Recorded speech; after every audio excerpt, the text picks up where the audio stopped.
In the Jumppad, we'll go to the properties here for it. Alright, so we were just looking at just a basic setup right here. Let's go ahead and take a look at some of the things it can do with it. The Jumppad height, this is going to be basically saying how high can he jump. If we were to say, for instance, he can only jump a height of 1, and the speed is only going to be about 2 or 3. When you play, just so you can see the difference in terms of height. So the player currently can jump higher than he could if he was actually jumping onto this one. Um, so like this, it's only jumping a very small amount right there. Now that might be something that you're wanting to put a whole bunch of pads going across, and if the player doesn't have jump, or he's supposed to have a low jump going through something, then you would be able to use it for that and have a good effect for it.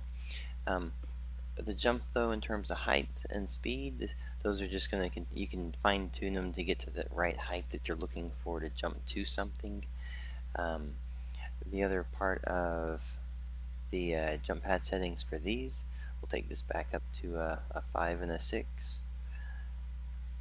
Sometimes numbers, some of the good numbers you'll find are going to be, for instance, this might be 4 and 8. If it's almost half the value difference, you usually find it's a pretty good smooth jump to where it needs to go.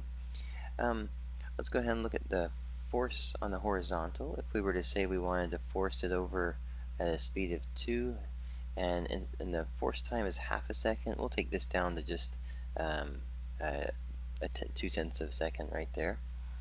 Alright, and then the force fall off is how quickly does it fall off as it starts to travel. So at this point, when the player jumps on it, we'll actually be forcing him over to the right as well. Like that. So that type, if you have a direction, so I'm not actually moving to the right, it's just simply when the player hits, it starts to force him that direction right there. Alright, so this is going to be horizontal force, and you can apply it left or right, and then apply a speed to it, and that fall off range to it.